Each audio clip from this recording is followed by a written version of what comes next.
Mga salbahe kayo. So what is up mga kapatid? This is JM, your one and only fat boy. And sa video na to, mag-unbox ulit tayo mabilisan ng isa na namang self-budol. So lately nga mga kapatid no, binalik na natin si Berna sa flat bar. Kaya naman naisipan ko na siguro pwede na tayo mag hydraulic brakes. Kasi nung naka kanto bar tayo, no, nung naka corner bar tayo, medyo alanganin mag hydro dahil yung sa pwesto or position ng cables natin. So medyo hirap yung fluid. So let's wag na natin patagalin. Unahin natin sa box mga kapatid. So itong kinuha natin mga kapatid is yung MT201. So entry level to. Same siya sa MT200 mga kapatid. Ang difference lang pag MT201 kasi alloy na yung levers niya mga kapatid, no, hindi na bakal. So goodbye kalawang.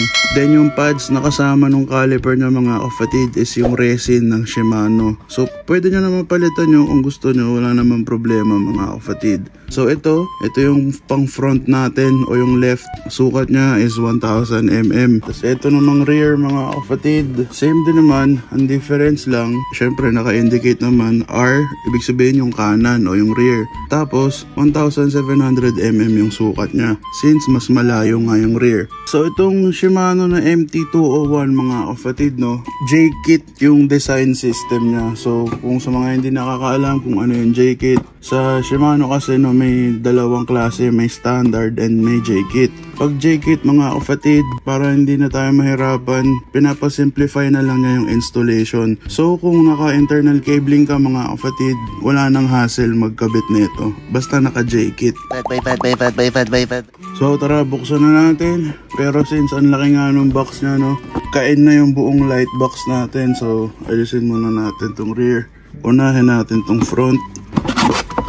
Ito siya sa loob, ito yung lever, ito yung caliper sa taas. So connected na siya mga kapatid no. In case hindi nyo pa rin alam mga kapatid, bumili kayo ng hydraulic brake system ng Shimano, usually pre-bleed na siya. So na-bleed na siya mga kapatid. Pero syempre depende pa rin yun mga kapatid no. Kung syempre kailangan nyo pa ng extra bleeding, ganoon talaga. Pero initially pre-bleed na sila mga kapatid. Pero dito sa loob, ang laki ng kahon. So may mga extra siya, yung fittings, tas ito alam ko para sa cables to. Then may bolts, ito pa isa na punta sa ibabaw, nakahiwalay. So ito yung pinaka-caliper ng mga kapatid. Itong pula na to, wag nyong iwawala yan mga kapatid. Ito, dahil nagsisilbi rin tong stopper no, pagka babaklasin nyo. Dahil pag wala to, tas napiga nyo, pahirapan magbuka nyan mga kapatid. So, huwag nyong iwawala. Itatabi nyo palagi to. Yung manual niya, nandito sa loob. Kunin na nga natin. Laki kasi yung kahon. So, as usual mga kapatid, manual, isang papel. Then, may QR code naman na siya. So, kung gusto nyo ng product info and mga guide, pang maintenance, scan nyo lang tong QR code.